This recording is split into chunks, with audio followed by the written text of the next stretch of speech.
So today is December 19th, 2025. The day we've been waiting for. Today is the deadline. Not a suggestion, not a guideline, not a polite request, but a hard date written into federal law for the release of the Epstein files. And yet here we are, on the day those files are supposed to be made public, with no clear info about how this release is going to work, no detailed briefing, and of course we have an administration that has spent months acting like transparency is their mantra, but so far it's been a whole lot of theory and not much practice. So if you woke up this morning feeling skeptical, uneasy, or flat out cynical, that doesn't make you conspiratorial. It makes you observant. Because it's anyone's guess as to whether or not what was promised and what we actually get today are even remotely similar. And that potential gap, that silence, is exactly what we're going to talk about.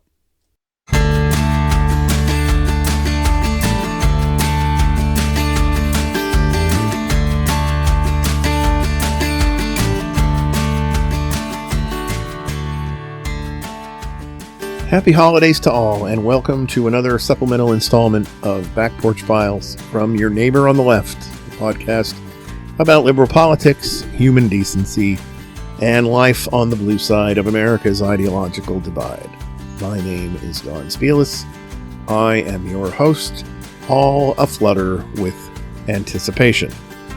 So let's jump right in and start with the basics, because whenever something feels this slippery, grounding ourselves in facts is the best way to keep our footing.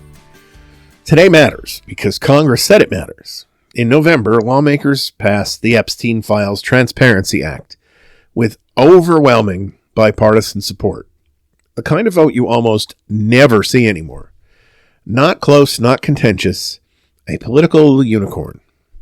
The law requires the Department of Justice to release all unclassified records related to Jeffrey Epstein within 30 days of the bill being signed. It's not when feasible. It's not subject to internal review. 30 days. And that clock runs out today. The law wasn't subtle about its intent either. It wasn't written to allow endless delay, creative interpretation, or bureaucratic hide and seek. It explicitly says the public has a right to see what the federal government knew, when they knew it, and who appears in these records. And importantly, if anything is redacted or withheld, the Attorney General is required to explain why.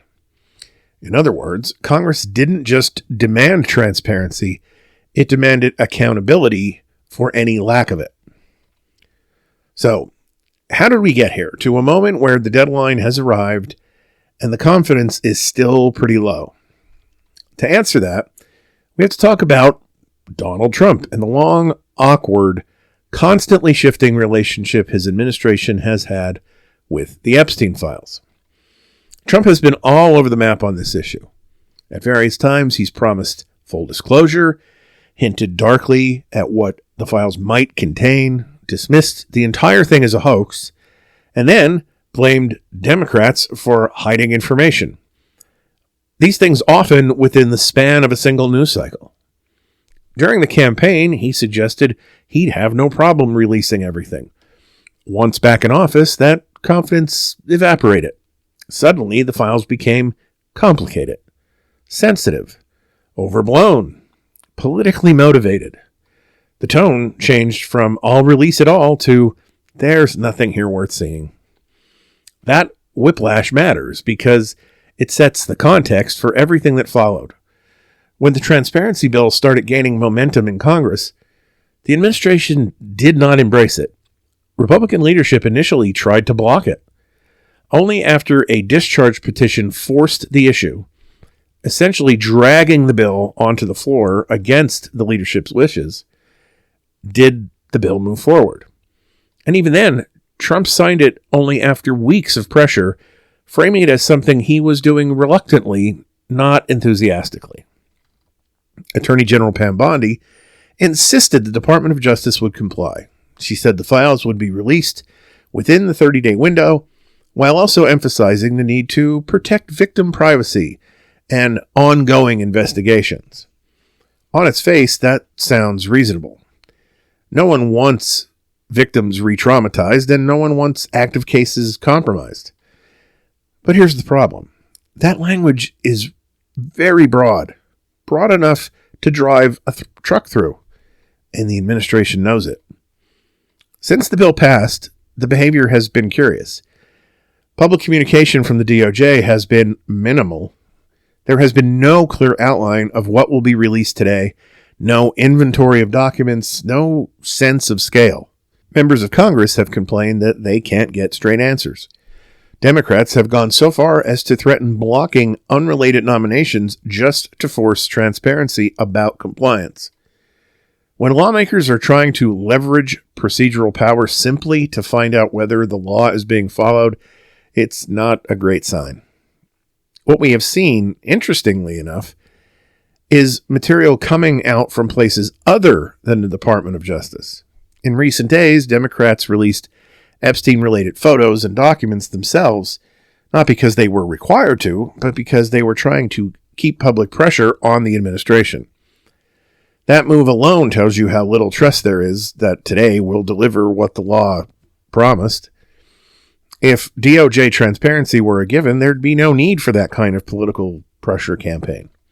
And hovering over all of this is public skepticism.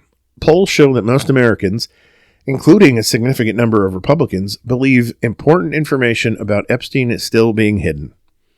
That skepticism didn't appear out of nowhere. It's the product of years of secrecy, sweetheart deals, sealed records, and powerful people never facing consequences. Trust, once broken, doesn't come back just because a press secretary says we are complying. Now let's talk about timing, because timing is everything in politics. As today's deadline approached, another story began to dominate the headlines: escalating tensions with Venezuela. Suddenly, the news cycle was filled with talk of military options and oil security and sanctions and national defense. Whether or not you believe there's a deliberate connection here, it's impossible to ignore how effectively this shifts attention. A looming document dump tied to elite sexual abuse or potential international conflict. One of those stories crowds out the other very quickly. And here's where the sarcasm almost writes itself. If you were looking for a way to minimize scrutiny on a politically explosive release, you couldn't design a better distraction than a foreign policy crisis. Cable news loves it. Lawmakers rally around it, and anyone asking uncomfortable questions can be accused of being unserious, unpatriotic, or insensitive to national security concerns. Convenient doesn't even begin to cover it. So, what might actually happen today? Let's walk through the ways an administration can technically comply with the law while undermining its spirit, because Washington has a lot of practice doing exactly that. One possibility is a partial release. Hundreds or even thousands of pages could be dumped online, allowing officials to say they followed the law, while the most consequential material is withheld. Names could be missing, context could be stripped, key documents could be labeled classified or tied to ongoing investigations. On paper, it looks like transparency. In reality, mostly theater. Another option is just heavy redaction. You may see page after page where entire paragraphs are blacked out, names replaced with blank spaces, dates obscured. If you've ever filed a Freedom of Information request, you know this move well. It satisfies the requirement to release the documents, while ensuring the public learns almost nothing of substance. There's also the legal slow walk. The Department of Justice has already gone to court seeking permission to release certain grand jury materials, which are traditionally sealed. That process gives judges the power to delay disclosure, sometimes for months. If today's release comes with a statement saying additional materials are pending court approval, the administration can argue that its hands are tied, even though Congress clearly intended speed, not indefinite delay. And then there is the simplest tactic of all. Claim compliance, move on, and dare anyone to challenge it. Litigation takes time. Public outrage fades. Another headline replaces this one. By the time anyone proves the release was incomplete or misleading, the moment has passed. All of this brings us back to why today matters so much. This isn't just about Epstein. It's about whether powerful people can still count on the system to protect them. It's about whether laws passed overwhelmingly by Congress actually mean what they say, and if they have any power. And it's about whether transparency is real or just something politicians talk about when it's convenient.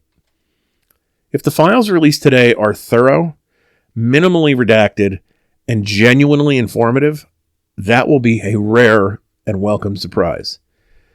But if what we get is delayed and diluted or disguised as transparency while revealing very little, that outcome will tell us just as much. Not about Epstein, but about the state of accountability, particularly in this administration. And let me take a moment here to repeat something I've said several times before on this podcast. I don't care who is implicated in these files. I don't care if they're Democrats. I don't care if they're Republicans. I don't care if they're current leaders or former leaders or celebrities or the common guy down the street. I think anyone who is implicated of illegal activity based on these documents, those cases should be pursued to the fullest extent of the law. And as long as we're in the mode of frank honesty, let me also say this.